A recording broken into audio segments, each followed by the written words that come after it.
de Pedagogía para los Derechos Humanos, Universidad Autónoma Latinoamericana de Medellín. Hace parte del equipo de atención inmediata para la prevención del reclutamiento por grupos ilegales contra niños, niñas y adolescentes de la Subsecretaría de Derechos Humanos de la Alcaldía de Medellín. Nos acompaña también Sandra Martínez, coordinadora del área de investigación. Yo soy moderadora. Jimena Rivas, de Naciones Unidas. Ella es asesora técnica en promoción y prevención, área de reducción de drogas. Nos acompaña también la doctora Miriam Cantor. Ella es subdirectora para la adultez de la Secretaría de Integración Social.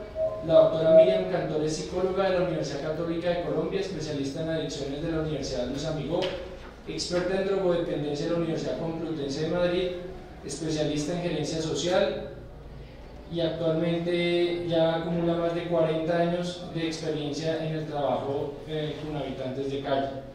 Nos acompaña también Santa Luz Castro. Ella es docente e investigadora de la Universidad Luis Amigó, antropóloga de la Universidad Nacional, especialista en pedagogía de la Universidad Pedagógica, magíster en educación desde la diversidad de la Universidad de Manizales, y trabaja en el fenómeno de habitabilidad en calle desde 1992. También nos acompaña Orlando Anchique. Él es líder operativo del Distrito Joven del IDIPRON. Él es administrador de empresas de la Universidad Antonio Nariño y tiene una experiencia de más de 20 años en el trabajo de calle. Se ha desempeñado como coordinador de calle, búsqueda activa, coordinador local con ciudadanos habitantes de calle y coordinador de convivencia en diferentes subis del IDIPRON. Fue condecorado por la Alcaldía Mayor de Bogotá por la dedicación al trabajo con ciudadanos habitantes de calle. Y ahora sí, nos acompaña como moderadora Sandra Martínez, quien coordina el área de investigación del IDIPRON. Ella es trabajadora social de la Universidad Minuto de Dios, magíster en estudios sociales de la Universidad Pedagógica, tiene experiencia en trabajo de calle con juventudes en riesgo y en situación de vida en calle. Ella ha realizado estudios sobre juventudes, principalmente en el centro de la ciudad de Bogotá. Hoy en día es docente del Centro de Educación para el Desarrollo en la Corporación Universitaria Minuto de Dios y también se desempeña como coordinadora del área de investigación, como lo mencioné. Entonces, ¿cuál va a ser la dinámica de este conversatorio? Cada uno va a tener aproximadamente 8 minutos para hacer una breve presentación, compartirnos un poco de su experiencia, y al final, cuando cada uno haga su presentación, ya nuestra moderadora dinamizará ese diálogo. Ustedes tienen la posibilidad también de entregar preguntas. Nuestro equipo logístico va a entregarles las hojitas, ustedes se las dan a ellos, y si nos queda tiempo, de pronto abrimos el micrófono para unas últimas intervenciones al final del conversatorio. Entonces, no siendo más, yo le quiero dar paso a John Albeiro Castañeda de Medellín. Mira.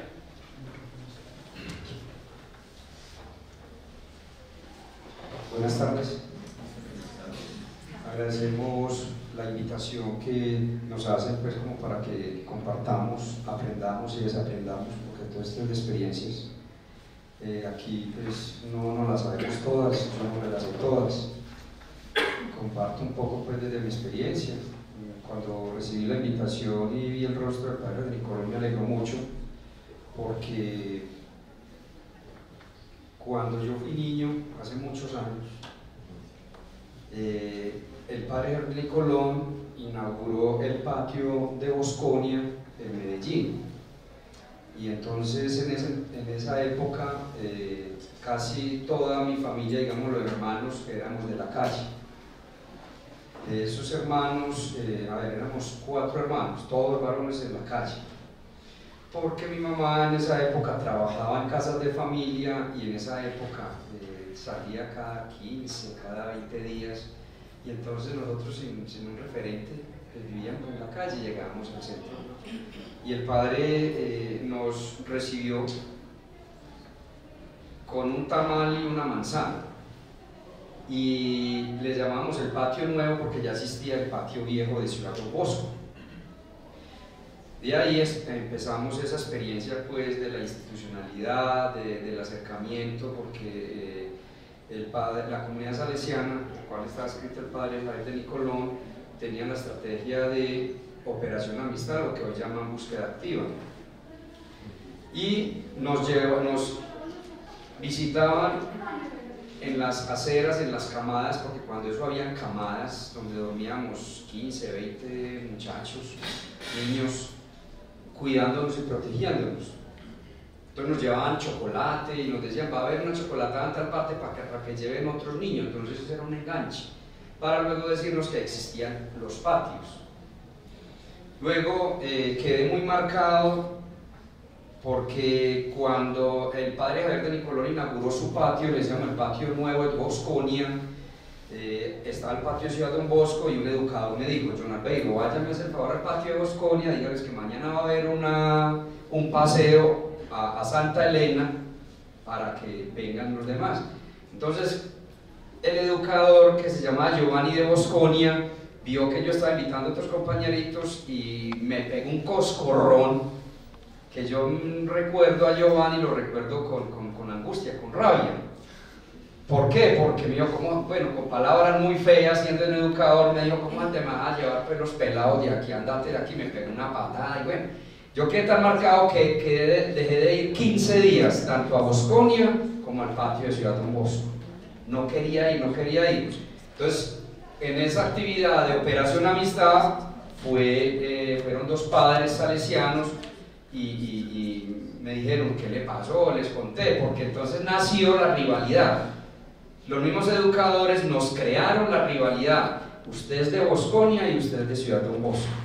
Sí, entonces los mismos muchachos decíamos, que va, vos sos un bosconiano del patio viejo, vos sos del patio nuevo, y entonces, bueno, ya empezaron a crear otra estrategia también de pedagogía para que nosotros en la calle no nos miráramos feo y nos agrediéramos. Bueno, Ciudad Don Bosco y Bosconia a través de ese tiempo funcionaba por etapas, y dentro de esas atenciones captaban los muchachos, los niños que tenían esa potencialidad de liderazgo. Es decir, de mi experiencia tenían una potencialidad de liderazgo muy negativa, ¿cierto? De generar problemas, de que se dio el partido de fútbol el que ponía la zancadilla, gritaba por todo, bueno.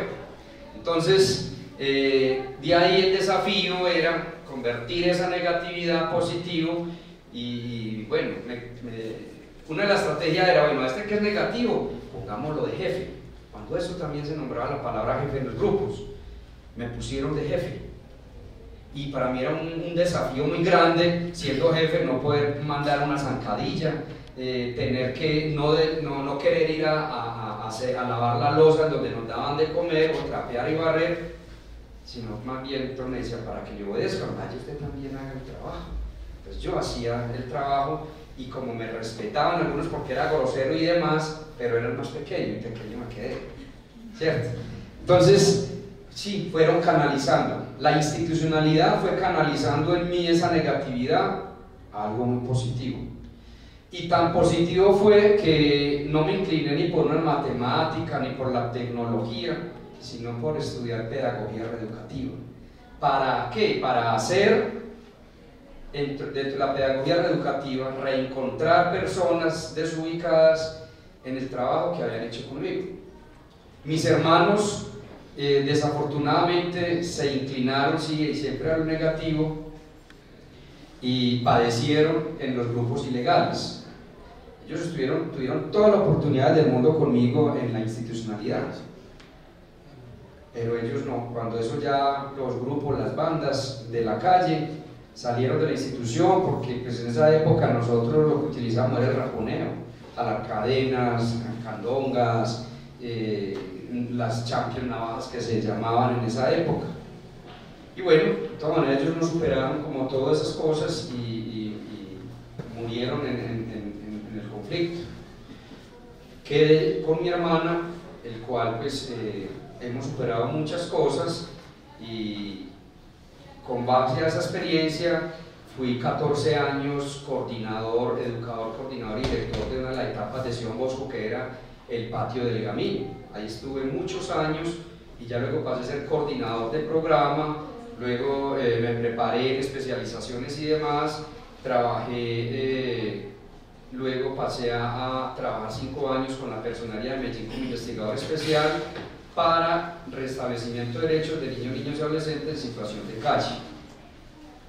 después de trabajado todos estos años con Ciudad Don Bosco en niños de la calle, y en la Fundación Vida a los Niños, también como coordinador del programa Niños, Niñas y Adolescentes en Situación de Calle, y una gama de experiencias muy amplias, muy grandes, que pues, el tiempo muy corto, en 8 minutos, no se da, pero lo importante es como que nos demos a conocer un poco de las experiencias que hemos tenido, que han sido demasiado amplias y muy exitosas, las experiencias que hemos tenido para jalonar niños, niñas y adolescentes y también familias que están en situaciones difíciles, han sido de mucho significado, el esfuerzo no ha sido en vano.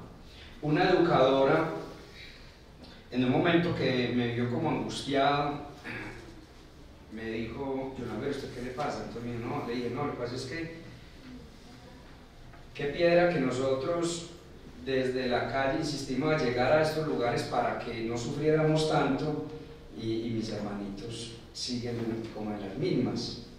Entonces me dio mucho ánimo cuando me dijo: Jonalver, el esfuerzo no es en vano, porque con ustedes hemos logrado muchas cosas. Cuando yo renunciaba a ser jefe de grupo, el grupo no funcionaba. Y muy bonito porque muchos compañeros que estuvieron conmigo en la calle, en el internado, hoy por hoy, algunos de ellos continúan en la calle, que se ven, eran mayorcitos menores que yo, y se ven mucho más deteriorados que uno, ¿cierto?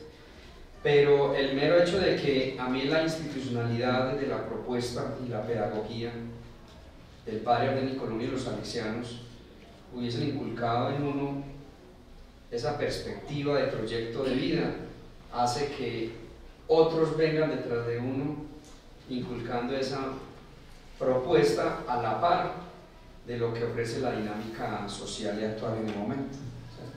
Bueno, ya me mostraron por el tiempo. Gracias. Bueno, muchas gracias. Damos entonces la palabra a Jimena. Gracias. Buenas tardes. Es un placer para la Oficina de las Naciones Unidas contra la Droga y el Delito hacer parte de estos escenarios y encuentros con, digamos, actores tan importantes como son ustedes y con las personas que me acompañan acá como panelistas.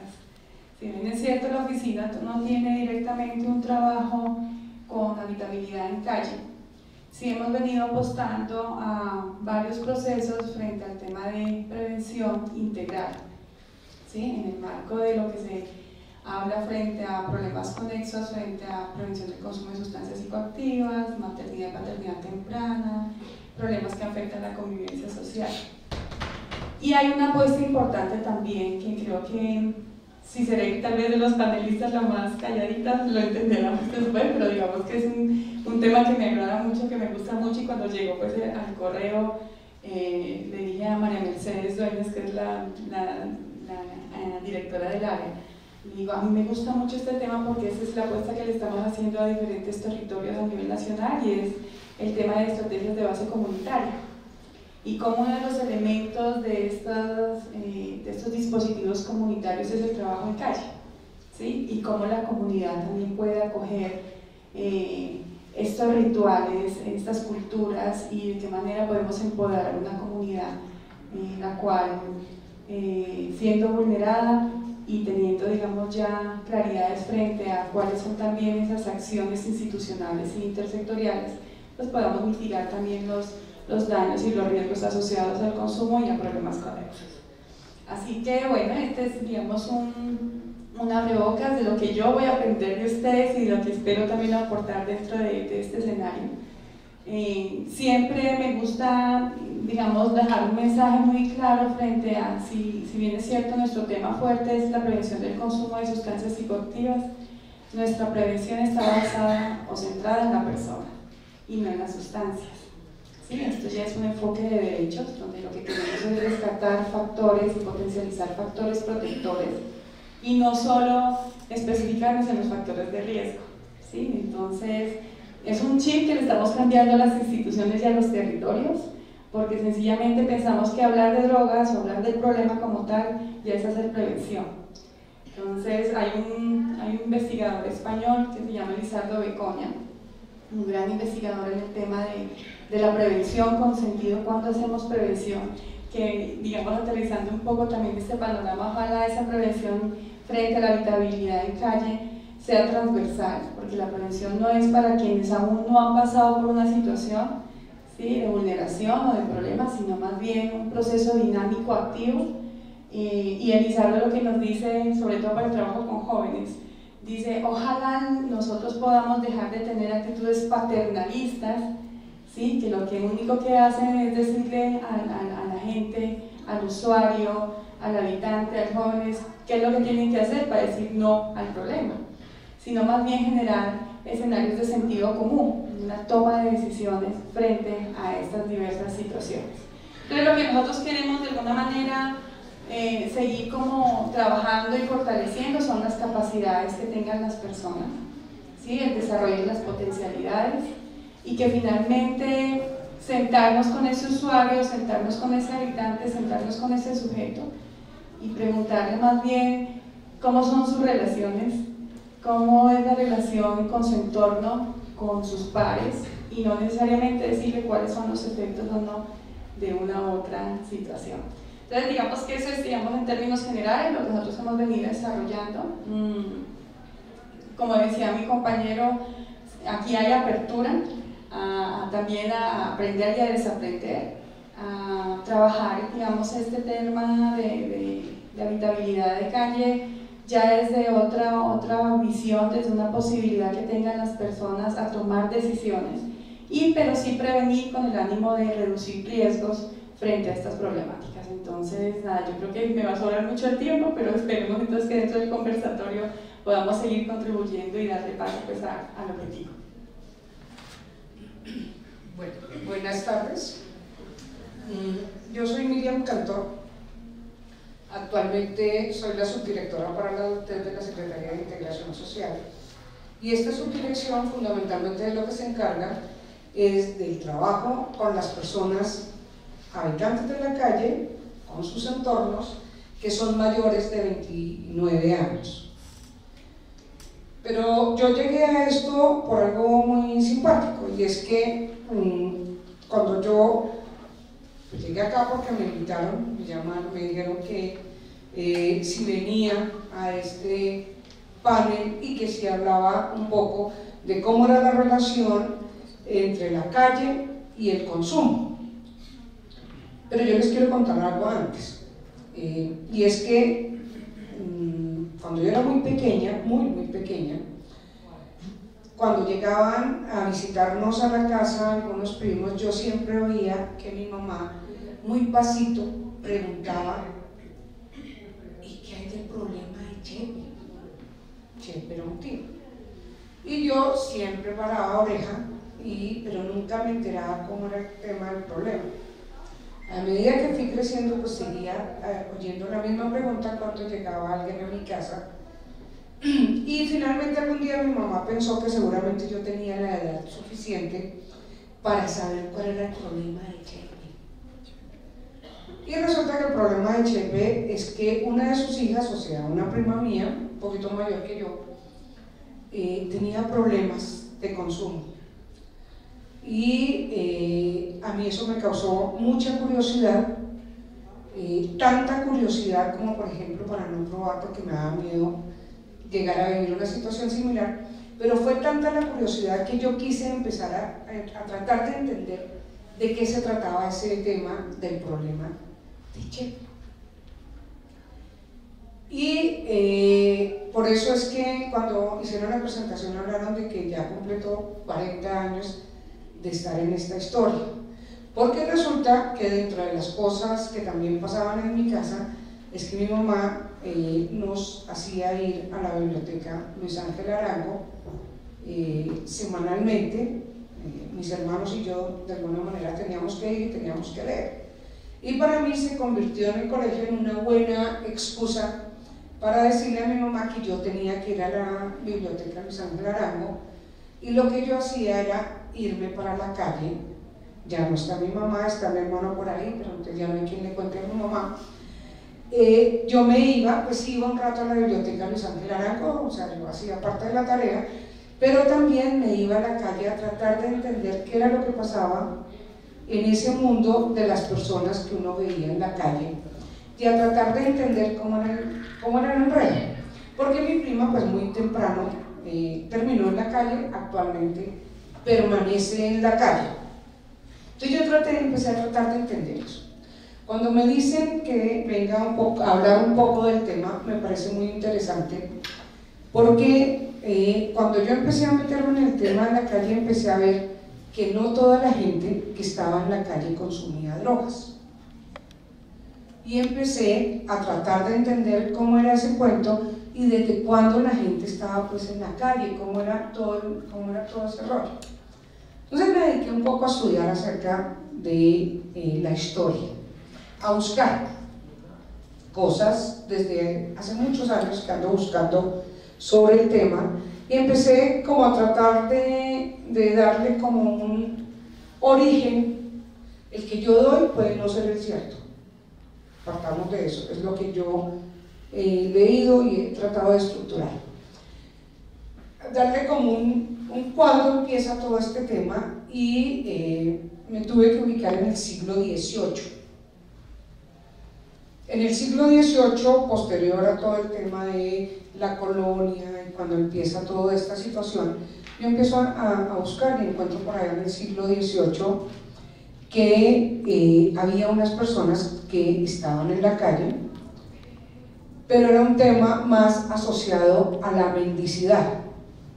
Entonces por ahí yo encontraba que eran las personas que pedían limosna, que vivían de la caridad pública, que en muchos casos eran personas mayores, adultos mayores, que en algunos casos eran personas enfermas, y en muchos otros casos eran personas que se hacían pasar por algún tipo de enfermedad. Han pasado cuántos siglos y todavía encontramos ese mismo tipo de situaciones. Pero en ese momento no había ninguna, o por lo menos de lo que yo he leído, puede que alguien tenga otro texto y me encantaría poderlo conocer para ampliar lo que yo he conocido, he leído, he estudiado, y no había ninguna asociación de estas personas con ningún tipo de sustancia psicoactiva. Era más un estar en la calle a partir de esa mendicidad. Hay muchas cosas ahí que obviamente me llevaría mucho más tiempo poder compartir con ustedes, pero para poder resumir, más adelante yo me encuentro que a inicios del siglo XIX es cuando empieza a ser más evidente la presencia de los niños en la calle, y una presencia asociada a unas condiciones de empobrecimiento de nuestra sociedad, en la cual los niños estaban en la calle asociados a formas de consecución de ingresos para ayudar en la economía familiar, pero tampoco había ningún lío con sustancias psicoactivas. Empieza a aparecer ya para ese tiempo, siglo XIX, empieza por allá más adelante a aparecer hacia 1800 algo, el término de gamines, que es un término que todos sabemos, quienes hemos estado en este tema, que está asociado, que es un término traído de Francia, que termina siendo una forma de identificar a los muchachos de la calle. Pero estos chicos también, para principios del siglo, pues eran relacionados con lo que les decía, el tema de poder tener algunos ingresos para apoyar en la economía familiar.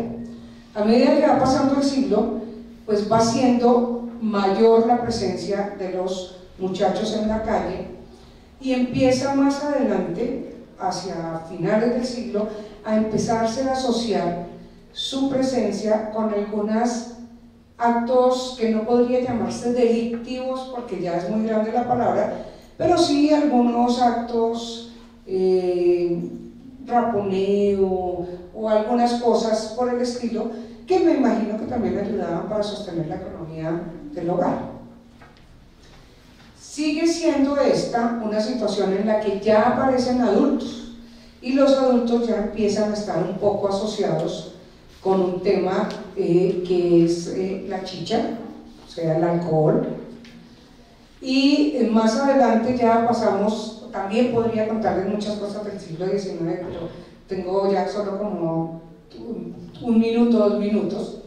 Y más adelante, en el siglo XX, ya a principios del siglo XX, esta presencia de los muchachos, esta presencia de los adultos, empieza hacia el 30 más o menos por allá, empieza a estar asociada fuertemente con el licor y ya empiezan a aparecer algunas sustancias por ahí, por el panorama y por el horizonte.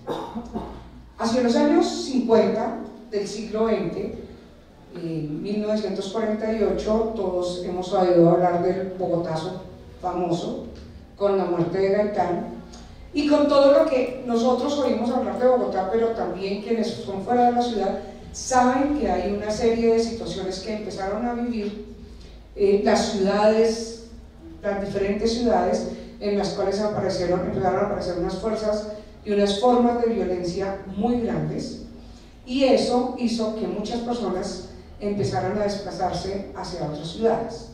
Bogotá no fue ajena a esa situación. A Bogotá empiezan a llegar muchas personas desplazadas y empiezan a ubicarse en el centro de la ciudad.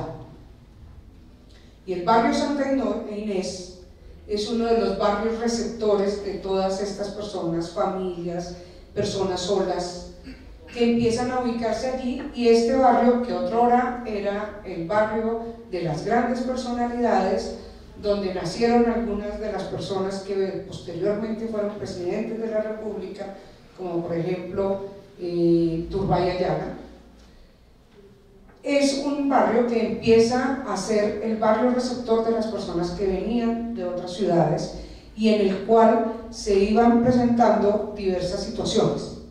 Pero es posterior a todo esto que hacia los años 70 este barrio empieza a sufrir un mayor deterioro y empiezan a crearse las famosas ollas. Allí empieza a ser primero un centro de recepción de marihuana inicialmente, y posteriormente pues de allí se llevaba a otros lugares de la ciudad. Pero un día a alguien se le ocurrió la brillante idea de que así como yo vendo mi bulto de marihuana a tal lugar y en ese lugar lo vuelven partecitas y lo venden y pues ganan más que lo que yo gano vendiendo mi bulto, pues a alguien se le ocurrió esa brillantísima idea y empezó a venderla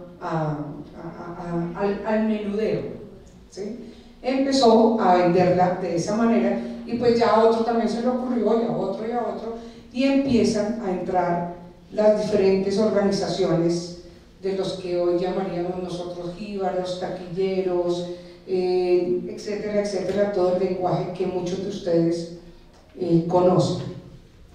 Este barrio se deteriora. Paralelo con este barrio, en la ciudad suceden otros, se van organizando otros espacios, como por ejemplo lo que después conocimos como el Bronx o como 5 Huecos, que son tan antiguos como fue el Cartucho. Lo que pasa es que posterior a toda la intervención pues se van consolidando estos sitios. Desafortunadamente en los años 70 también entra en acción otra sustancia muy nuestra, que es el bazuco, y eso empieza a permear de una manera mucho más complicada la vida de las personas consumidoras, que terminan en algunos casos quedándose en la calle para consumir, en otros casos pues son consumidores que continúan en su vida común y corriente. Podríamos seguir y yo podría seguirles contando cosas, pero hoy lo que vivimos es que muchas de las personas, algunas de las personas que están en la calle, pues son víctimas no solo del hecho de que consuman una sustancia, porque hay muchos consumidores, sino que son víctimas de las formas de instrumentalización que estos grupos utilizan con las personas para poder continuar con su negocio, porque no es otra cosa, es un negocio, y poder continuar atrayendo más personas y últimamente, posterior a todo este tema del operativo que hicimos el año pasado en el Bronx, pues esa dinámica ha tenido una serie de variaciones que hace que uno vea a los habitantes de la calle en los sectores, y que si bien los habitantes de la calle, teniendo en cuenta los diferentes arraigos que tienen a algunas localidades, y quienes saben de este tema saben que uno no encuentra habitantes de la calle que se ubican en Santa Fe, Candelaria, Mártires, Puente Aranda, uno no se los encuentra en Usaquén, Chapinero, Usaquén, Suba. Ocasionalmente porque fueron a hacer un mandadito, pero no se mueven de esa manera. Pero sí, y no se mueven de esa manera porque hay unos arraigos, y los arraigos están dados por los afectos. Pero sí, actualmente uno puede ver que esa dinámica de la calle, las personas sí se mueven por la misma localidad, porque hay otras formas en las cuales los dueños de estos negocios están haciendo una instrumentalización de ellos para que su negocio se mantenga en algunos sectores. Y ya me tengo que callar, otro día les cuento otras cositas. Bueno, buenas tardes, mi nombre es Andrea Luz Castro. Voy a intentar dividir los 8 minutos en asuntos muy precisos, entonces ya son menos de 8. Bien, lo primero que tengo que decir es que llevo un ejercicio de 25 años promedio trabajando directamente en calle. Y mi lugar inicial fue el programa Nueva Vida de SOS Aldeas de Niños Colombia, porque necesitaba en el imaginario de la institución un antropólogo que pudiera salir y vivir en la calle y compartir asuntos X o Y, y parece que yo estaba como disponible, tengo una especialidad que es la antropología urbana, y eso hacía que conociese muy bien, digamos, las dinámicas de calle. Eso, digamos, era cierto. Podría haberlo hecho de esa forma, pero yo escojo otras formas. En la investigación existen muchas formas y no necesariamente la vivencia y la experiencia.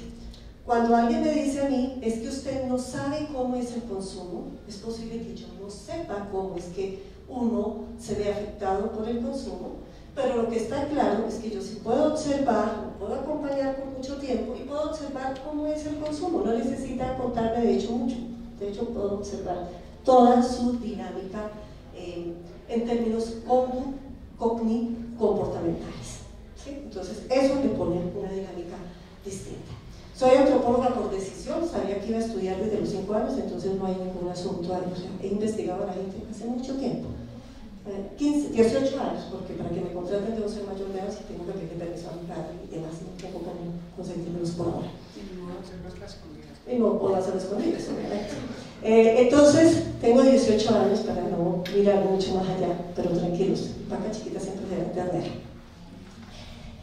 Tengo, en esa construcción, SOS Aldeas de Niños Colombia decide retomar el programa de Nueva Vida ante el asunto específico que tiene que ver con la matanza que se hace de los niños que están en el Parque de los Periodistas, y por interés de alguien que se llama Helmut von Lober, que es un alemán que se interesa y que hace parte de SOS y demás construye ahí. A la par, la Universidad Luis Amigó necesitaba a alguien que fuera a trabajar a Pacho, Cundinamarca, y eso ya les dice un poco el panorama. Y me vinculo con la Universidad Luis Amigó, docente de investigación y prácticas de la carrera de pedagogía reeducativa toda la vida. Todavía tengo estudiantes en Bogotá de pedagogía reeducativa, todavía sobreviven 2 por ahí. Y bueno, es una carrera que se transforma en la Universidad Católica Luis Amigó, antes llamada Fundación Universitaria Luis Amigó, hace 2 años que tenemos la condición de Católica Luis Amigó. Eso me da una dinámica importante, porque ya no solamente es la vivencia y el contacto del trabajo como educador de calle, sino la posibilidad de pensar y reflexionar desde distintas aristas, en la especialización en adicciones, en la especialización en farmacodependencia, en la maestría en adicciones. Eso le da un panorama a la universidad y pues tiene la ventaja de tener a alguien vinculado que está trabajando directamente en calle. De allí yo me traslado a otra institución, una institución muy conocida por dos de sus propuestas. Una es la Corporación Extramuros de Cultura. ¿Cuál es una de sus dos propuestas? Somos los generadores de dos conceptos. El concepto de habitante de calle, que es el trabajo que hacemos con la administración de Antara Novus para que se quite el concepto de desechable, que era un concepto que hoy sigue a la par con la forma de pensar sobre el habitante de calle. Y el otro concepto, del cual hoy se sustentan muchísimas de las propuestas, que es cultura de calle. Y entender esto, como lo decía Miriam, no todo el que está en la calle consume drogas, y no todo el que está en la calle es porque le fue mal en la vida, y no todo el que está en la calle está totalmente llevado y demás. Y se escogió trabajar con el adulto. ¿Por qué? Porque había un cubrimiento en primera infancia, en lo que llamaríamos en niñez, y en lo que llamaríamos juvenil, a través tanto del Instituto Colombiano de Bienestar Familiar, la antigua Departamento Administrativo Social del Distrito, y el Instituto Distrital de Protección a la Niñez y a la Juventud. Entonces, eso hace que el panorama sea distinto. Había una población que no era atendida en ese momento, que era la población adulta, y por eso la escogencia por los adultos, con lo que nosotros conocemos como unos parches muy concretos. Centro, ¿sí?, que son los parches del periodista, la media luna, el ala solar. Los que tienen 5 años en calle saben más o menos que esos parches dónde se ubicaban. Hoy ya no se ubican así, aunque algunos, el de la media luna sigue igual. Bueno. Y escogimos la zona de Fucha y la zona de Puente Aranda, que tiene como dinámica adultos. Y pues, digamos, hacemos un trabajo importante. Eso hace que sobre la administración de los años 98-99 se piense en una dinámica sobre qué es lo que lleva al consumo en la calle.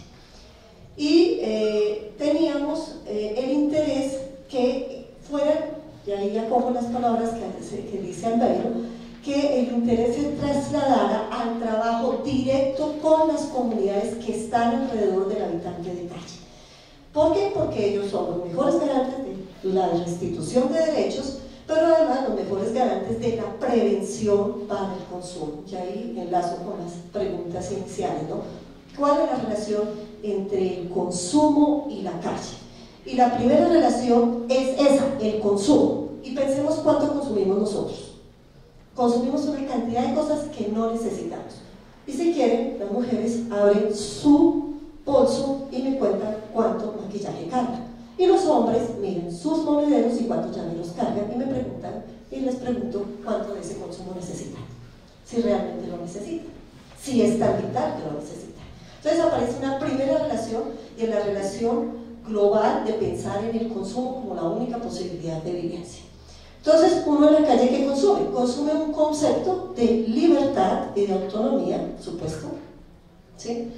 Y consume drogas, pero también consume algunas cosas que son importantes en la dinámica de derechos, y es cuál es mi corresponsabilidad con la ciudad, o con el entorno, o con la comunidad.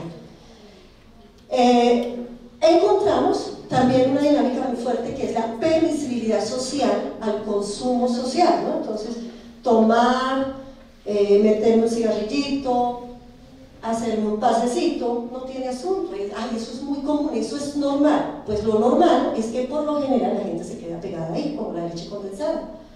Si te gusta, te gusta. Y si no te gusta, pues chévere. Pero si te gustó, y todos sabemos lo que nos pasa con la leche condensada, otras cosas que nos la prohíben por la diabetes, otras cosas, pero no es como el arequipe, la leche condensada, todo eso nos gusta. Y si nos gusta, nos quedamos ahí. Y hacemos la primera transformación química en el cuerpo, que es la adicción. La Universidad de Mis Amigos lleva más de 30 años trabajando en el tema de las adicciones.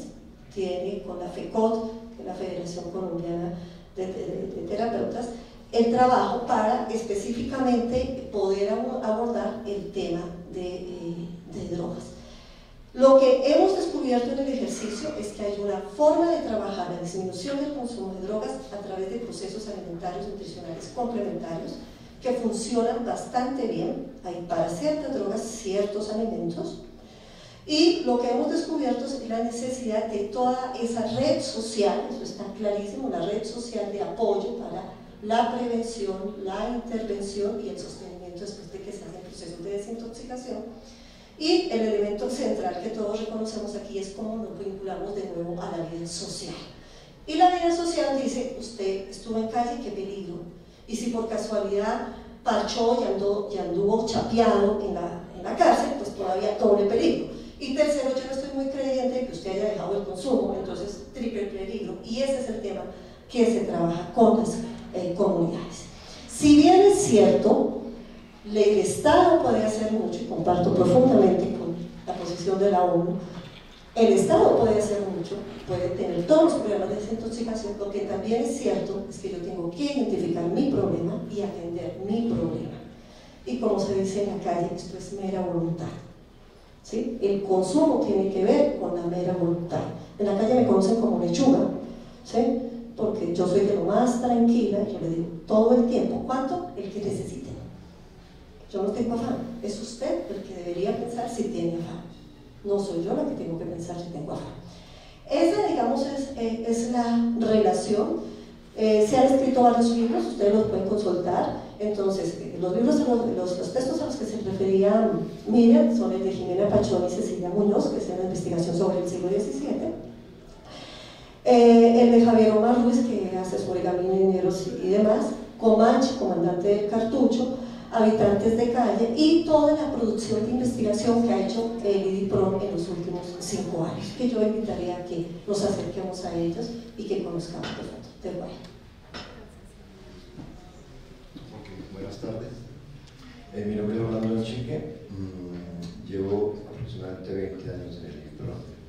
Yo les voy a hablar un poco sobre los trapecistas, que es una parte que el padre Javier creó a través de que pues, fue tan exitoso lo que el padre Javier hizo con los niños, con los gamines, de que pues ya no encontrábamos tantos gamines, pero sí empezaban a crearse las pandillas, los parches, los combos, ¿no? En todas las localidades.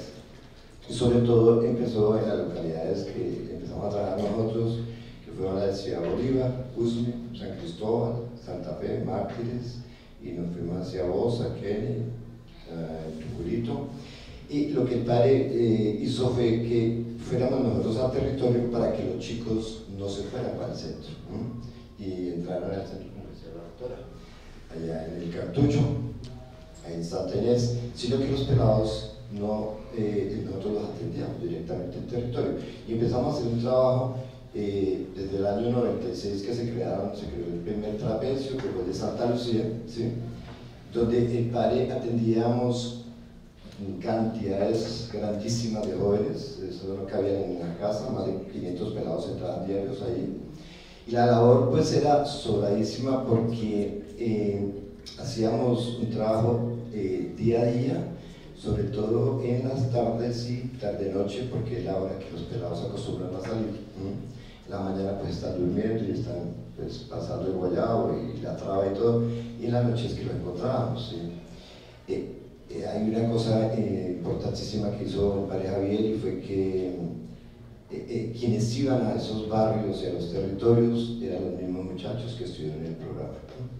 Y eso para mí fue exitoso porque ellos eran los que conocían el espacio, el territorio, sabían cómo llegar a los chicos, cómo abordarlos, y eso pues no lo hace cualquier persona. Sí, fuimos gestores en los barrios y en las localidades que nadie iba allá, a los espacios más lejanos que puede usted imaginarse. Allá llegaban los muchachos del INPRON a atender y a focalizar a estos jóvenes. Entonces las actividades se hacían diarias ahí en los territorios, y era pues como siempre nos lo enseñó él, a través del afecto y del amor, hacíamos la operación amistad, y era con el dulce, con la chocolatina, y después el pelado iba pues rompiendo un poco el hielo con nosotros, y eran jóvenes que oscilaban en las edades eran de 14 a los 19, 22 años, que era lo que teníamos en trapecios. Y los invitábamos, siempre por lo general los invitábamos, y algo que se usaba eran los paseos. Entonces, siempre llegaban los chicos fuera de la ciudad de Bogotá, y para ellos eso era sobradísimo. O sea, algunos nunca habían ido a una piscina, no habían ido fuera de Bogotá, y esos espacios eran algo que los enamoraba. Y ya ellos empezaban a ir al trapecio, que era el inicial, que tuvimos en Santa Lucía. Fue tanto el éxito y pues que habían tantos muchachos en la ciudad de Bogotá, de que pues el padre creó más casas y más trapecios, ¿no? Y fue, pues abrió el de la 27 Sur, ¿sí? Luego hizo el de Arborizadora, Bosa, Perdomo, la 32, Servitá, ahora tenemos Molinos, tenemos está La Favorita, bueno, y son espacios donde los chicos asistían día a día y no dejaban de asistir, mínimo 300, 400 pelados cada en esos patios. Y pues ellos se enamoraban de esos espacios porque primero pues, era una consigna y era primero la belleza y el embellecimiento que había en esas casas era algo diferente a los colegios o a otros espacios que tenía el distrito, donde los chicos pues se encantaban del espacio donde estaban. Y lo segundo era quienes estaban dentro de esas UPIs, ¿sí? Que eran los educadores. Como dije antes, había muchos compañeros que dejaban salir del programa. Yo en este momento veo a varios compañeros que estuvieron con el padre desde niños y ellos eran los que estaban atendiendo a los jóvenes. Y era algo que pues, los pelados, sin obligarlos, porque estos son espacios de libertad, el pelado escogía llegar y entrar, eran puertas abiertas, donde el joven podía salir a la hora que quisiera, regresar al otro día, y por lo general siempre regresaba porque les gustaba, ¿no? Entonces nosotros empezamos a extendernos por todas las localidades de Bogotá, ¿no? Y pues era tanto el auge que teníamos muchachos en localidades donde no había UPIs, donde no podíamos atenderlos, pero pues pasábamos en los buses, hacíamos la focalización, hacíamos los recorridos diarios allá en los barrios, hacíamos las actividades y más o menos 15 días que hacíamos un procesito ahí en los barrios de ellos y después ya los llevábamos a las UPIs que había en las diferentes localidades de Bogotá y los transportábamos día a día en los buses. El bus llevaba 50 pelados, 60 y no nos cabían. Teníamos que mandar 2 rutas, 3 rutas, porque la demanda era muy grande. Todos esos pelados pues, tenían las dificultades que ustedes se pueden manejar y por eso el padre le llamó trapecio y le dijo a los trapecistas, porque eran chicos que estaban en unas dificultades grandísimas, estaban en la cuerda floja, donde ellos tenían dificultades de todas las que ustedes pueden manejar, desde la droga, la prostitución, la delincuencia, enemigos, las liebres, la policía, la misma familia, los vecinos, o sea, eran mal vistos porque los pelados consumían y algunos pues robaban o algo así y pues todo el mundo les sacaba el cuerpo a ellos, la deserción escolar era grandísima y el colegio pues lo sacaba, esos chicos eran los pelados que nosotros atendíamos día a día. Entonces, esa parte se logró algo importantísimo y es que se rescataron muchos muchachos que hoy día podrían estar en la calle siendo habitantes de calle. Hay veces uno va a los oasis y por ahí se encuentra algún muchacho que no atendió el territorio y pues eso para uno es un poco triste verlo a él viéndolo antes con su casa y todo, pero no son muchos los que yo encuentro así. Entonces eso de los trapecios para mí fue algo estupendo porque los pelados nos alejamos un poco de todas las dificultades que tenían en sus barrios, ¿sí?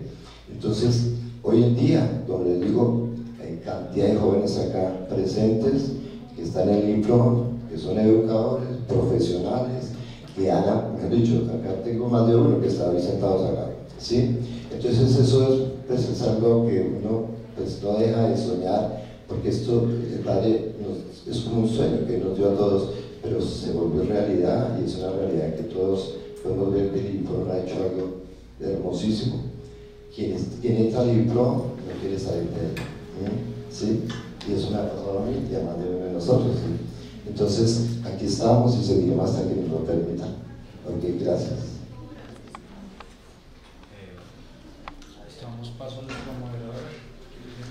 Agradecer a nuestros panelistas por su presentación y a propósito de lo que venimos conversando, queremos hacerles unas preguntas para que las conversemos acá en el panel, y es: ustedes desde su experiencia, ¿qué consideran que se puede ser primero en ciertas experiencias, el consumo o la calle? ¿Qué piensan ustedes respecto a eso? Y en ese orden, ¿cuál es el rol del consumo tanto en el riesgo como en la habitancia de calle? ¿Cómo lo ven ustedes?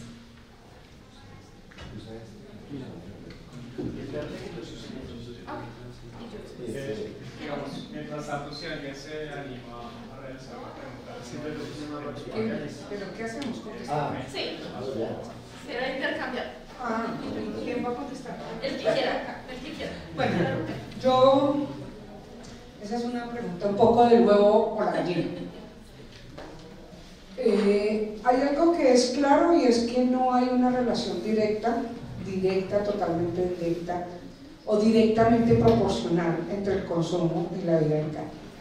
Hay personas, lo que uno encuentra en la calle es que hay personas que efectivamente empezaron consumiendo en sus casas y terminaron en la calle, pero también encontramos cantidad de personas consumidoras de sustancias psicoactivas, y si uno se pone a mirar el estudio del año 2016 de Bogotá, pues se da cuenta que desafortunadamente ha ido creciendo el consumo en la ciudad, y que desafortunadamente ha disminuido la edad de inicio de consumo, y que desafortunadamente también eso que hace 20 años sucedía, que uno decía: si tengo 30 años y no he consumido, pues ya me salvé, no voy a consumir, pues eso tampoco sucede, porque lo que muestran los estudios es que se ha disminuido la edad de inicio, pero también se ha ampliado la edad de inicio, es decir, personas mayores pueden empezar a consumir, de hecho empiezan a consumir. Entonces hay personas que han iniciado un consumo de sustancias psicoactivas y terminan en la calle, pero también hay personas que llegan a la calle y empiezan a consumir. Desde mi perspectiva, son otros los factores que en un momento determinado deberíamos tratar de mirar más allá del consumo, en consonancia con lo que la compañera panelista decía, ¿no? Dejemos de satanizar el consumo como tal, per se, para empezar a mirar otros elementos que son importantes.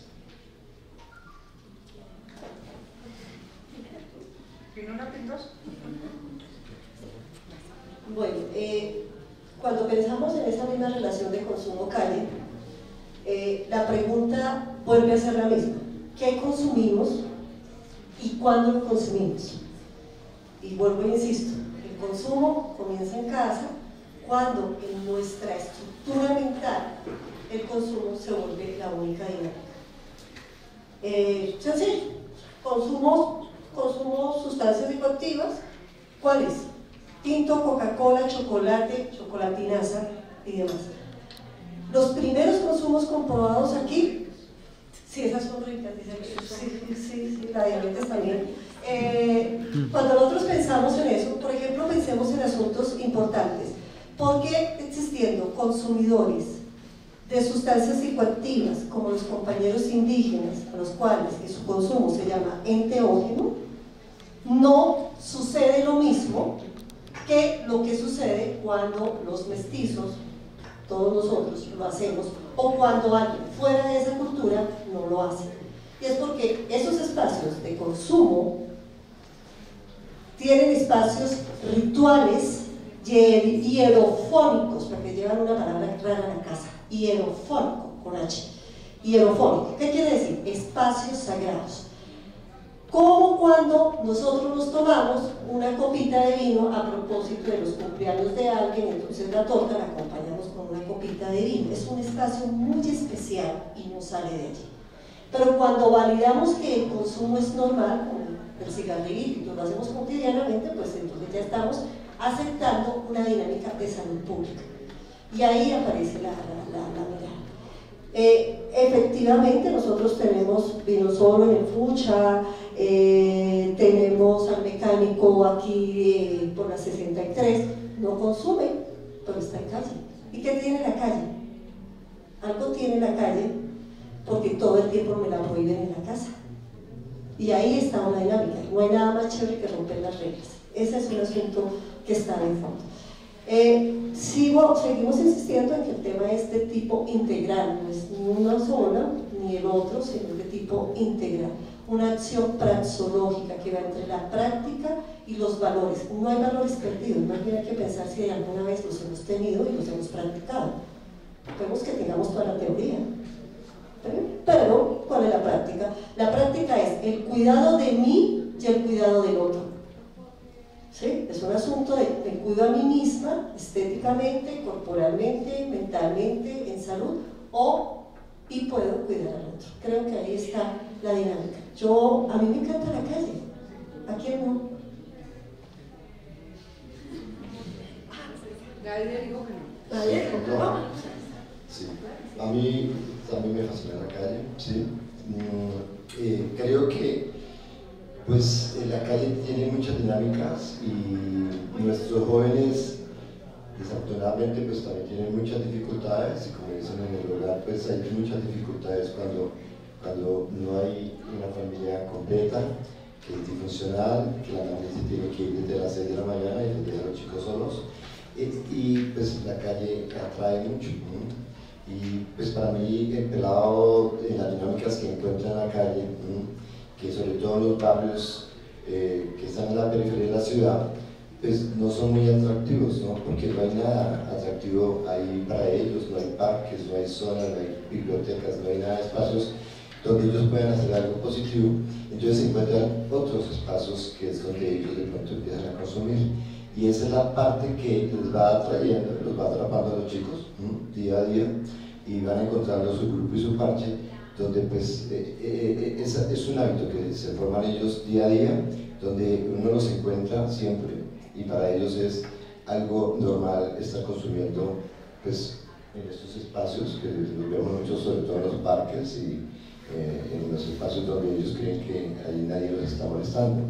Entonces yo sí creo que, o sea, la calle es muy sobrada, pero pues hay espacios sobre todo donde ellos están expuestos a que pues, consuman mucho, ¿no? Entonces, pues yo lo veo día a día, que hay tantas dificultades ahí que hasta la misma autoridad como la policía y todo, pues no generan muchas cosas para que estos pelados no puedan adquirir, ¿sí?, los psicoactivos que ellos compran en todas esas ollas.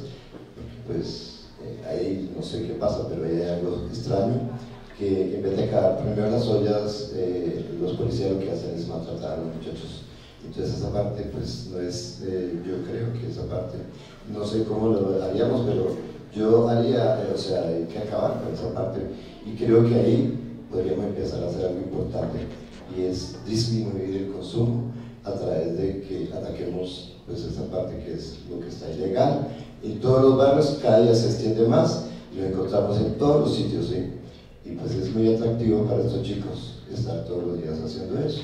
Ahora es más fácil para ellos, antes robaban, ahora están haciendo reciclaje y todo, y la plática la dejan allá, ¿no? Entonces, mientras no exista algo que acabe con esa parte, pues es muy complicado que la droga, pues los chicos no la consigan tan fácilmente.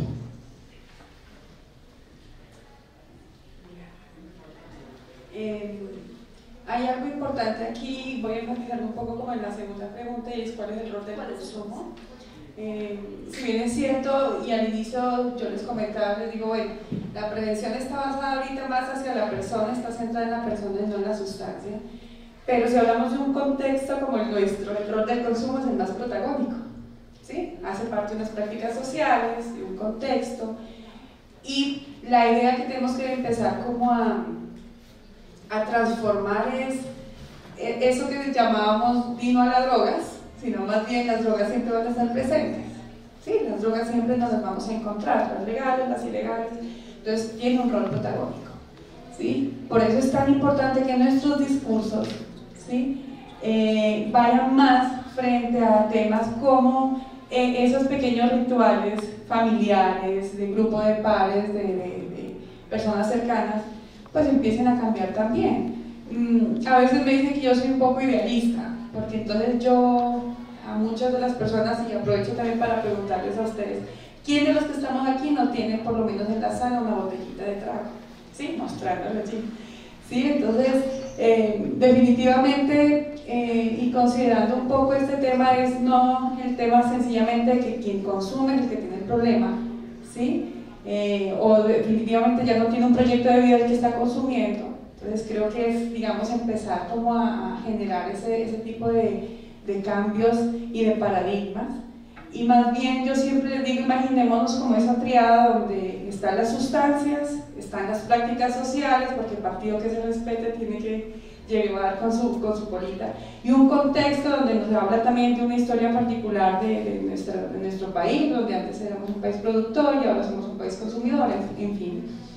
Pero también en esa triada en el centro está la persona. Entonces creo que es un tema complejo, lleno de aristas también, porque el consumo, si bien es cierto, deberíamos preguntarnos también es por qué las personas entonces consumen drogas, ¿sí? Entonces vuelven las aristas, por placer, por necesidad, por curiosidad, ¿sí? Entonces creo que es un rol protagónico, pero que realmente nuestra vida de acción, nuestra línea de acción precisamente es hacia la persona, ¿sí? Entonces me parece que es claro lo que han dicho el resto de los colegas, o sea, es todo un proceso contextual, donde algo que decía Sandra hace un ratico, pues para cierto tipo de contextos, tomar yagé, yo que soy de Nariño y que a poquitas horas está Putumayo, muchas de las personas que van a consumir yagé pues lo hacen 1 o 2 veces en el año, ¿sí? Y siento que bueno, hay un tema ahí también de limpieza corporal, ceremonial, pero hay gente que va cada 8 y lo hace. Entonces es tan complejo el tema del consumo que no puedo decir cuándo es un consumo perjudicial o cuándo es un consumo bajo en nivel de riesgo. Entonces no es tanto cuánto se consume, sino qué sentido le da la persona a ese consumo. Bueno, para continuar y cortar un poco, pues para que avancemos, yo creo que pues yo diría que más que pensar qué es primero es por qué. ¿Por qué se lleva al consumo o por qué se lleva a la calle? Sin dar orden de prioridad. ¿Qué nos lleva al consumo? Más que qué es primero, diría.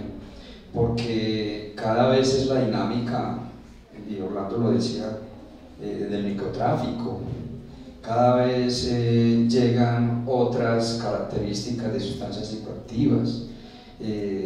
Por ejemplo, un comparativo que hemos hecho es que los adultos consumen más cigarrillo y los menores de edad consumen más sustancias psicoactivas.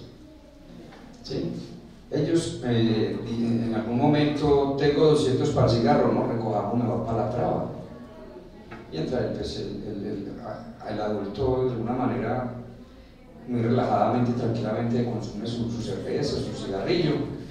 Pero ¿qué hay dentro del entorno familiar, qué hay dentro del entorno de la comunidad que hace que el niño o la niña llegue a la calle y que hace que consuma sustancias psicoactivas? ¿Cierto? La relación de pareja, el modelo de familia, el entorno institucional, cuando hablamos de escuela, colegio, universidad. Entonces es como pensar qué alternativas debemos crear y cómo frenar nuestro comportamiento para evitar que el niño o la niña llegue al consumo y llegue a la calle. Gracias, Albeiro. Bueno, en este sentido queremos preguntarles, ya a partir de las reflexiones que ustedes nos han hecho respecto al porqué, a los sentidos, a las razones que nos llevan al consumo y a que son diversas, que quisiéramos preguntarles cómo consideran ustedes puntualmente que debe ser la atención a personas ciudadanas habitantes de calle que presentan consumo de SPA, es decir, personas que habitan en la calle pero que también son consumidoras de sustancias psicoactivas. Entonces, no sé quién quiere arrancar. Bueno,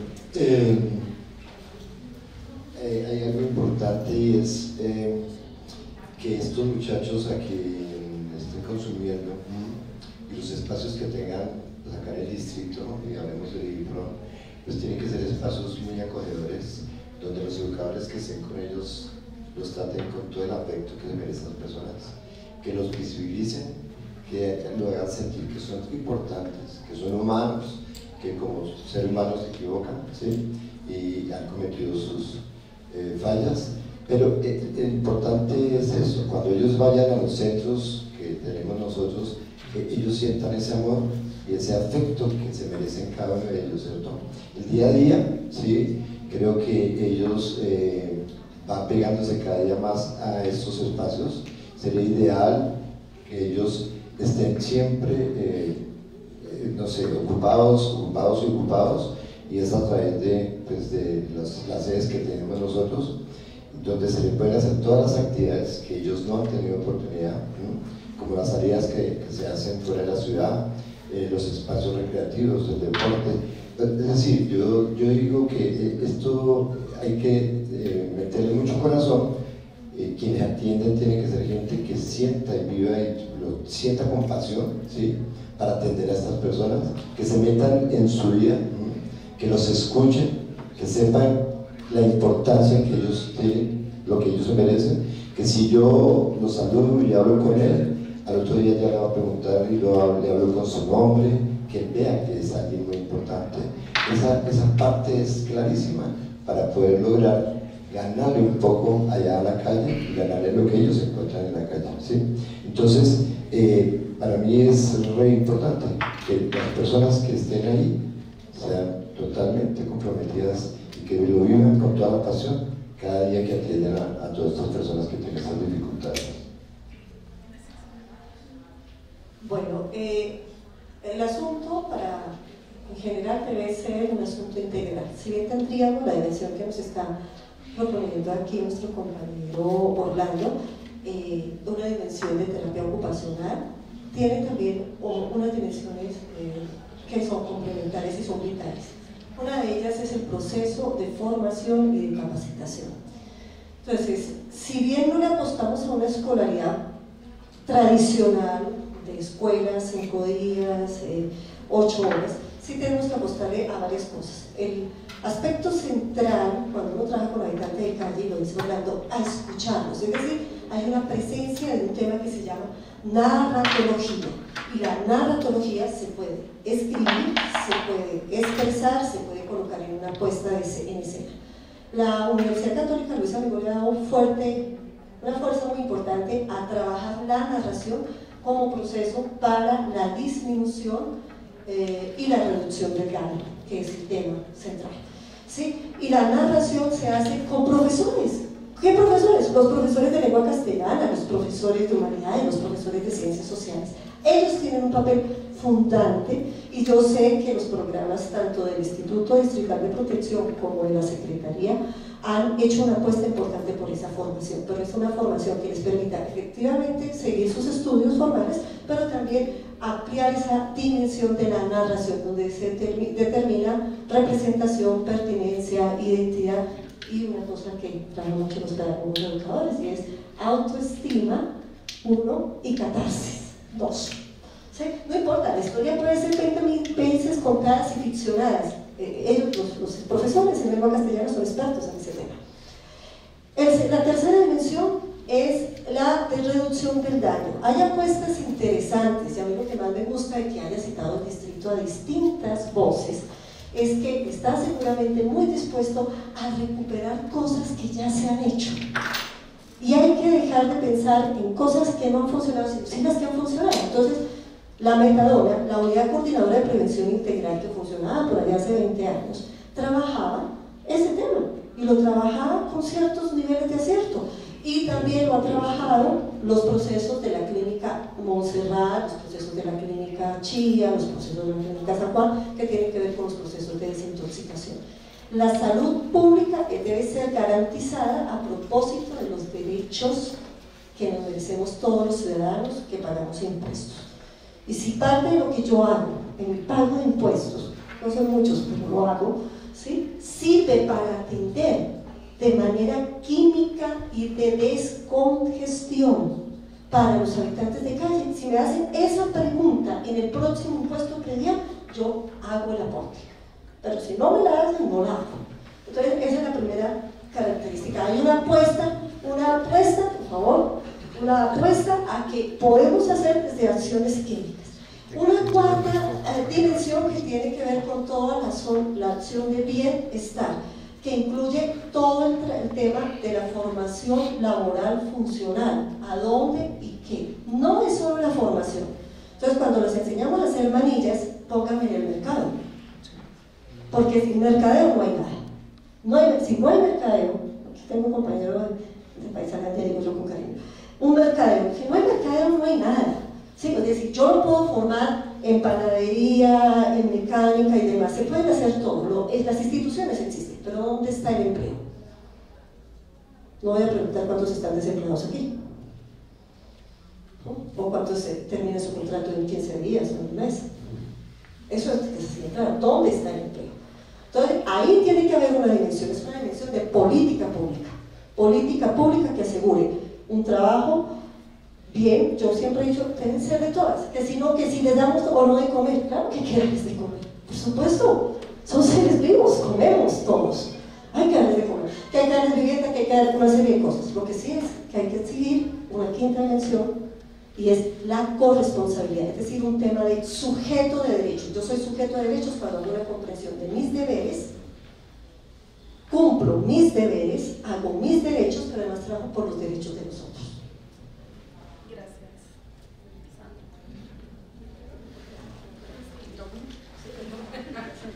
Bueno, miren, este es un tema muy interesante, es un tema muy esquivado realmente, pero también es un tema en que la mayoría de los ciudadanos consideran que todos los habitantes de la calle son consumidores.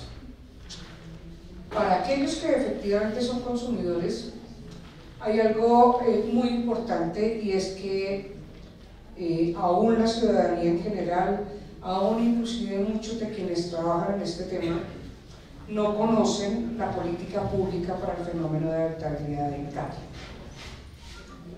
Cuando hablamos de la política pública para el fenómeno de habitabilidad en calle, estamos hablando no solamente de quien habita en la calle, sino de todos aquellos que hacemos parte de la sociedad y que hacemos parte de las diversas dimensiones de un fenómeno socialmente construido. Dentro de todo eso, es claro entender que llevamos mucho tiempo enfocando el tema de los drogodependientes única y exclusivamente centrado en la persona, centrado en el individuo que es drogodependiente.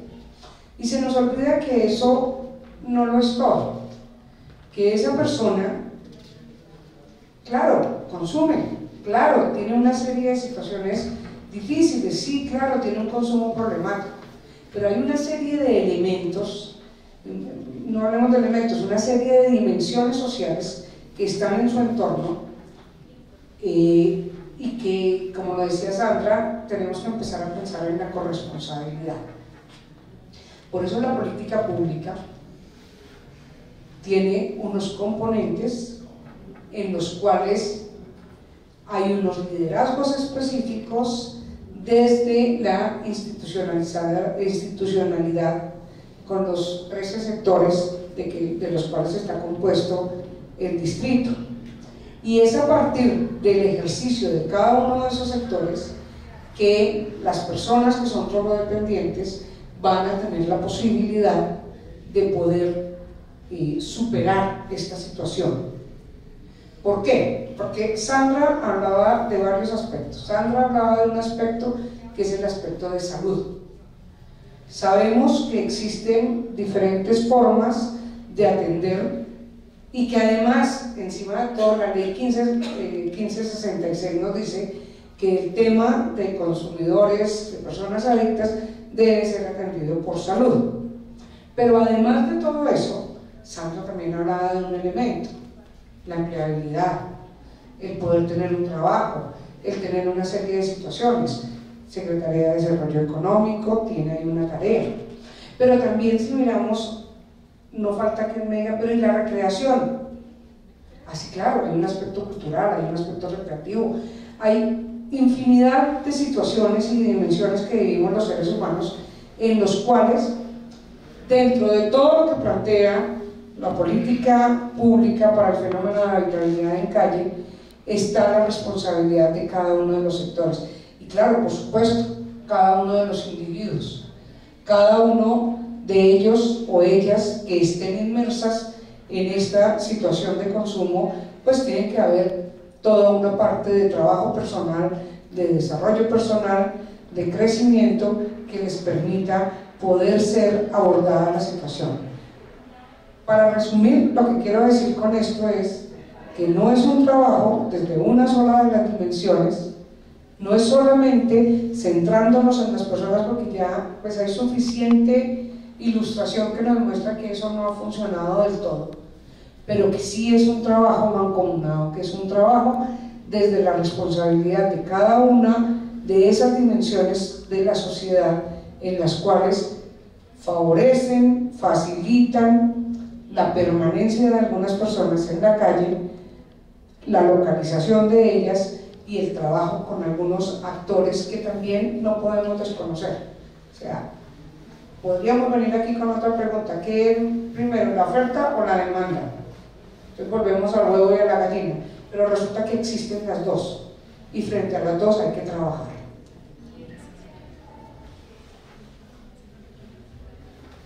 Bueno, en relación a cómo debe ser la atención, yo considero que la atención debe ser de mucha entrega, debe ser de mucha pasión, tanto desde lo institucional como la persona que está dedicada a llevar un proceso. Yo siento que un entorno debe ser muy encantador, debe ser de mucha seducción y que uno debe, como persona que atiende esta situación, debe ser muy, muy seductor y ser un modelo para llegar. Hay un padre salesiano que se llama Darío Vanegas, que en un momento nos decía en capacitación de educadores: enamórese de lo que los jóvenes y los niños hacen para que ellos se enamoren de lo que usted hace, a ganar confianza. Y no es enamorarse uno a que si él fuma, venga, fumemos los dos, que si él golpeó, venga, golpeemos los dos. No, gritemos, saltemos, juguemos, cantemos el mismo género musical, que si a mí me gusta la popular pero estoy educando y a él le gusta el rock o demás, venga, bailemos rock, cantemos, es una manera de identificarse. Sí, porque es que no solamente desde lo institucional, la pregunta es también como padres, madres de familia, ¿cómo hace para que atienda a ese niño, esa niña que tiene problema de consumo? Esa atención debe ser de mucha inversión económica, de mucha dedicación, porque es que no solamente es el querer, sino tener las herramientas, los insumos. Yo insisto, amor y dedicación. Amor y dedicación. Si no hay amor y dedicación, hay instituciones que en la semana la entregan toda a la terapia, a la ocupación, y el fin de semana se fueron a descanso todo el mundo, equipo psicosocial, llegó el trabajo a los educadores están cansados de tal de la semana, entonces empieza el trabajo del asistencialismo, atender por atender. ¿Por qué? Porque es sábado y domingo, entonces la atención debe ser diferente y a veces se pierden los procesos precisamente por no tener una dedicación, una continuidad en un trabajo que amerita el reconocer que esa persona necesita, ¿cierto?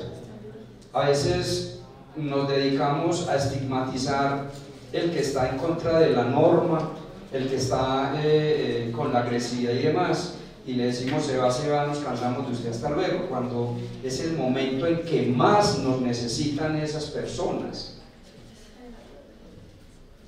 Y después nos quejamos porque esa persona la vimos mucho más llevada de lo que estaba cuando llegó a algún lugar, y nos damos cuenta que nosotros mismos, por una mala palabra, una mala intervención, nos tiramos en esa persona, nos tiramos en ella, cuando fuimos los responsables y corresponsables de eso. Entonces, pues es complejo, eso es complejo. No es fácil uno intervenir y decir de qué manera, porque cuando uno dice la manera es como si fuera la única manera, hay que decir cuál es, ¿cierto? ¿Cuál es? Si decimos la manera es como si fuera la única respuesta, la única fórmula, yo pienso que para eso no la hay. Tenemos es que educar para que sean responsables del manejo y del uso. Porque entonces si yo fumo marihuana y soy profesional, entonces no soy tildado, no lo voy a estigmatizar. Pero marihuana es muy buena.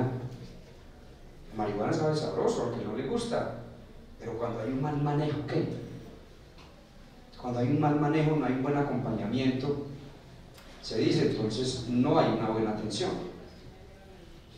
Yo le digo a mi hijo, tiene 20 años, y le digo, papi, mire que usted está en medio de personas jóvenes que en cualquier momento le van a ofrecer esto, pero conozca primero las consecuencias y sepa a qué se va a someter para que tome decisión, ¿cierto? Que los jóvenes, nosotros trabajamos por las personas afuera, pero adentro no ponemos cuidado de nuestros sobrinos, primitos y demás que están en riesgo, y no intervenimos de la mejor manera para ayudar a las personas que van a crecer y que nos van a necesitar. La invitación muy cordial es amor y dedicación. Gracias, Albeiro. Pasamos a las preguntas que nos ha hecho el público.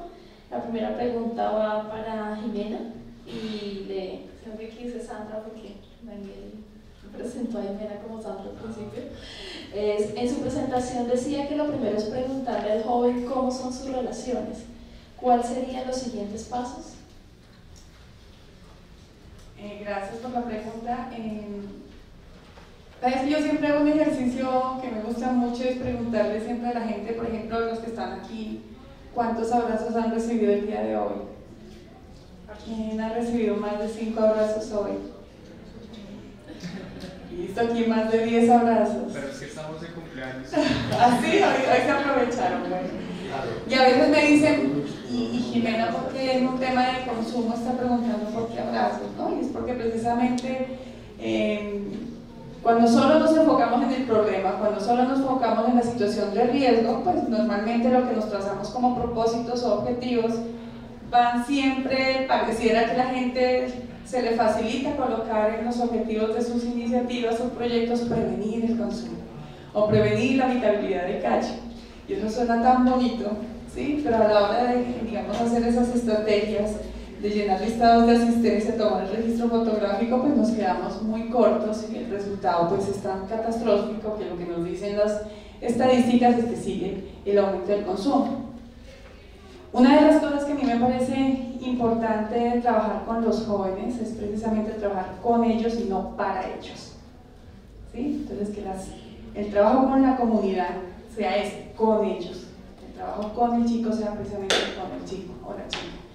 Y hablarles un poco de la relación que tienen ellos con su grupo de pares, con su familia, pues es irnos más allá de la punta del iceberg, ¿sí? Entonces cuando hablamos de que, si bien es cierto, se ve esa punta del iceberg como ya un problema, el chico rebelde, la chica que no asume responsabilidades, que no tiene una buena percepción de riesgo, sino que la tiene demasiado baja, pues es lo que se alcanza a ver, pero nosotros queremos es como ir más allá frente a si esas relaciones, si esa dinámica es funcional o no, si hay un desarrollo de competencias, ¿sí? Entonces por aquí habla de una competencia que me parece tan bonita, que es la corresponsabilidad, ¿sí? Entonces es también desarrollar competencias o habilidades para la vida, que digamos que es un modelo, una teoría de cambio que nos invita también a reconocer esas potencialidades.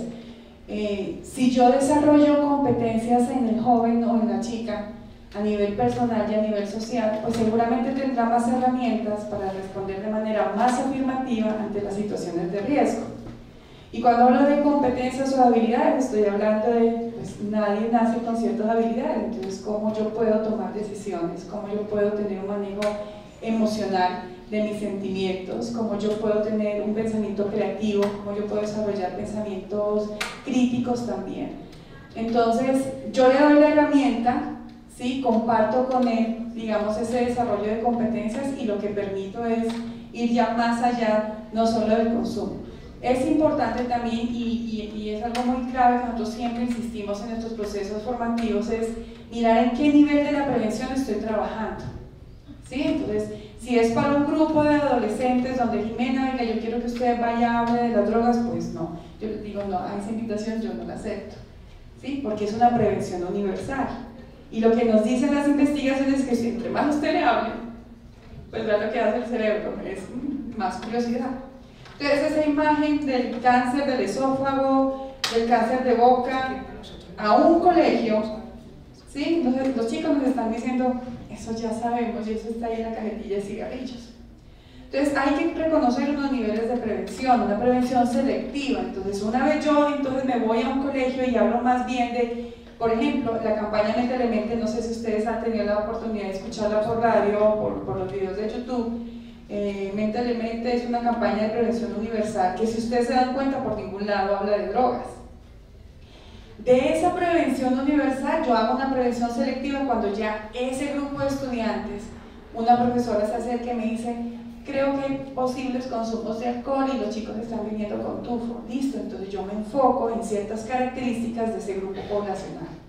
Pero hasta ese momento yo no hablo de drogas.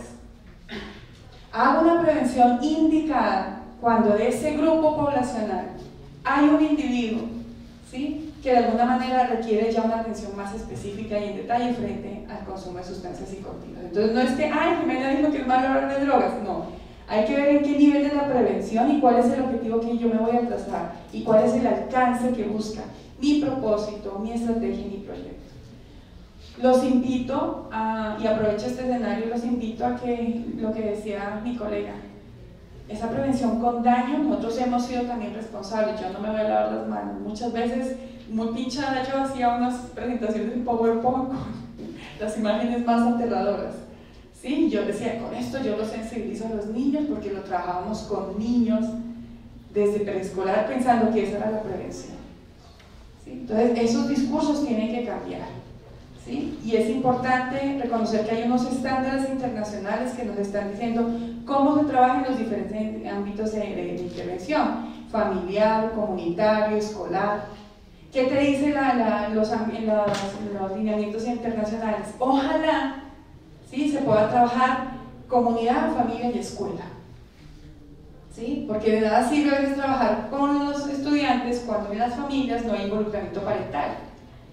¿Sí? Entonces la meta del Plan Nacional de Reducción del Consumo de Drogas nos dice a 50% debe aumentar el involucramiento parental. ¿Y eso qué significa, Jimena? Que la mamá y el papá deben estar allí. ¿Sí? ¿Qué nos dicen las estadísticas? Es que ahorita a los papás les encanta llevar a los niños y a las niñas a jornadas extracurriculares, pero nunca están los papás. Entonces el partido de fútbol, el papá lo va a dejar el sábado y regresa por él y no lo acompaña. Eso es involucramiento parental, el estar allí con los chicos. Espero que haya podido responder la pregunta muy a nivel general. Gracias. Gracias, Jimena. La segunda pregunta va para Miriam. Y la pregunta es, ¿existen evidencias de consumo no problemático en las dinámicas de calle? Si existe este consumo no problemático, ¿cuáles son las alternativas o estrategias para estas personas? ¿Existen programas diferenciales? Sí. Sí, claro que existen evidencias de personas o que definitivamente no consumen o que tienen un consumo y que ese consumo no es problemático. Que los problemas de las personas son otras cosas.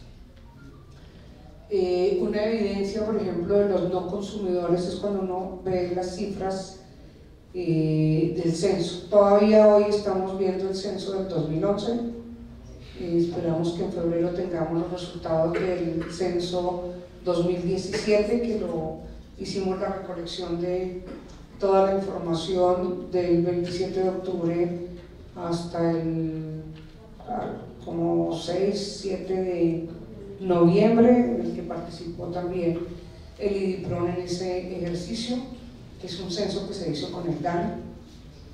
Y ahí uno encuentra específicamente cuántas personas que están en la calle no son consumidores. En el 2011 nos mostraba que el 15% de la población habitante de la calle no es consumidora. Y al interior de nuestros centros tenemos también personas que no son consumidoras de sustancias psicoactivas. Por supuesto que con ellos hacemos un trabajo diferencial. Y en general, nosotros en todo nuestro programa, tenemos un trabajo que no está dirigido a hablar de drogas, entre otras razones porque legalmente, siendo sector social, no podemos destinar recursos para hacer procesos de rehabilitación de consumo de drogas como nos pide todo el tiempo la sociedad. La ciudadanía nos pide eso. Tanto el IDIPRON como nosotros que somos sector social, el sector social está compuesto por la Secretaría Distrital de Integración Social y el IDIPRON. Nuestros programas no están dirigidos a hacer rehabilitación de consumo de sustancias psicoactivas. Nosotros trabajamos y todo nuestro programa está enfocado a trabajar frente a todos aquellos comportamientos asociados a la vida en calle. Lo que nosotros trabajamos es en la reducción de todas aquellas conductas y comportamientos que están asociados a la vida en calle. Por consiguiente, nuestro trabajo está orientado hacia ese aspecto. Entonces, ¿qué hacemos? Hacemos una serie de trabajos en desarrollo personal, trabajo con la familia cuando aparece la familia, cuando no hay definitivamente familia, entonces hacemos construcción de redes, pues porque todos los seres humanos necesitamos una red, ¿sí? Todos los seres humanos. Entonces hacemos todo un trabajo en construcción de redes, tenemos unos trabajos ocupacionales, que pues no voy a entrar a detallar cada actividad, tenemos unas comunidades de vida donde ya hacemos un trabajo mucho más específico con las personas que toman la decisión de hacer una transformación de su estilo de vida, y tenemos un trabajo transversal a todo esto, que es el trabajo que se hace desde el enlace social, que busca que las personas empiecen a hacer una serie de procesos de acuerdo con las necesidades de cada persona para lograr la inclusión social. Entonces, dentro de todo eso está toda la parte académica. Precisamente esta semana, lunes, algo así, tuvimos la graduación de 160 personas que obtenían una certificación frente a diversos oficios, como por ejemplo soldadura y cosas por el estilo. También ayer tuvimos el grado de 18 personas, y estoy hablando de adultos. Nosotros atendemos personas mayores de 29 años y el gran número de personas que nos llegan son personas de más de 35, 40 años. Ayer tuvimos la graduación de 18 personas como bachilleres, y lo interesante de todo ese trabajo que venimos haciendo es que estas 18 personas, ayer, adicional a su diploma de bachiller que les confirió el colegio, no me acuerdo ahorita el nombre, de Fontibón, adicional a eso les entregaron a cada uno una mención por excelencia académica, ¿sí? ¿Y cómo se logró eso? Se logró a partir del trabajo que hacen nuestros pedagogos con ellos, acompañándolos en todo el tema de tareas, en todo el tema de todo lo que tienen que estudiar, aprender y demás. Y fueron 18 muchachos, bueno, ya no tan muchachos, ya grandecitos, que recibieron su diploma y que además tuvieron excelencia académica. Pero además son personas que han venido trabajando todo el tema de desarrollo personal, todo el tema de conocer cuáles son sus condiciones, cuál es su limitación y empezar a plantarse frente a la vida de una manera distinta. Empezando, porque uno de los trabajos que hacemos es que empiezan a entender que si hacen una toma de decisión para abandonar el estilo de vida de calle, ya no son habitantes de calle. Ya no. Son ex habitantes de la calle. Porque una de las cosas que hace mucho daño es el cuentico de pararse y decir: yo fui habitante de la calle y fui malo, hice tales cosas y tales otras. Eso no permite que haya una resignificación de sus vidas. Y por consiguiente, parte del trabajo que hacemos con las personas, en general, consumidores y no consumidores, es frente a ellos como individuos y como personas. Y a ellos en una relación con una sociedad, a ellos en su relación consigo mismo, con los otros, con su entorno y con la sociedad y con todo lo que van a encontrarse y con todo el aprender a vivir como vivimos nosotros, aprender a pagar arriendo, aprender a pagar agua, luz, teléfono, etcétera, etcétera. Eso es parte de lo que nosotros hacemos permanentemente y nos permite que, por ejemplo, hoy tengamos más de 1000 personas en proceso de superación de su vida en calle. Y estoy hablando de las 1000 de la Secretaría, pero podría hablar de las otras cifras que tiene el IDIPRON y podría hablar de las cifras que pueden tener en las demás entidades, tanto institucionalizadas como no institucionalizadas, que acompañan procesos de desarrollo, de crecimiento y de abandono de la vida en calle. Algo que es muy importante es pensar y ser claros: no todas las personas van a abandonar en su totalidad el consumo de sustancias psicoactivas, pero muchas de las personas, aún no abandonando el consumo de sustancias psicoactivas, van a empezar a tener vidas funcionales. Como funcional es mi vida al otro día de que yo estuve anoche en una rumba y celebré con mis amigos y me tomé unos tragos y llego mañana así como medio cansadita al trabajo, pero puedo trabajar y puedo hacer lo que tengo que hacer y cumplir con mis actividades y cumplir con todo lo que tengo que hacer. Como tan funcional soy yo, que soy fumadora, pero no me bajo desde el piso 14, que es donde queda mi oficina, en medio de una reunión, al primer piso a fumarme el cigarrillo. Tengo la capacidad de esperarme a que se acabe esa reunión, a que se acabe la siguiente y a que de pronto solo pueda fumar un cigarrillo por la noche o que esté tan cansada que prefiera irme para mi casa, ¿sí? Esa es la funcionalidad que esperamos que puedan lograr algunas personas para que en su trabajo posterior pues no terminen abandonando el trabajo por preferir consumir alguna sustancia que les guste. De eso se trata. Bueno, la siguiente pregunta para Orlando, y es: ¿qué diferencia existe entre los trapecios actuales, entre los trapecios y las actuales unidades de protección integral? ¿Y qué consideras tú que debería rescatarse?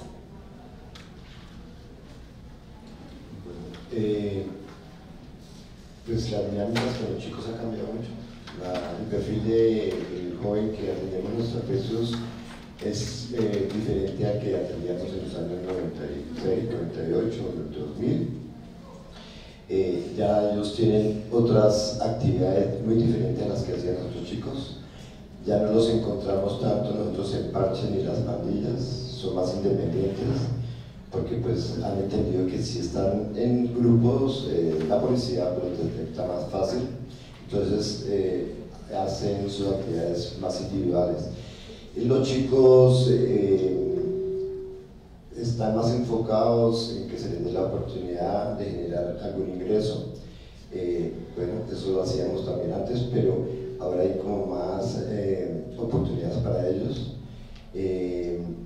Creo que nos hace falta en estos trapecios que tenemos actualmente un poco más de compromiso quienes estamos en esas unidades para atender a estos muchachos y pues que nosotros nos hemos direccionado mucho últimamente más a trabajar directamente en el territorio, sin traspasarlos a las unidades, y quien quiere ir pues puede llegar a la unidad que ellos les corresponda.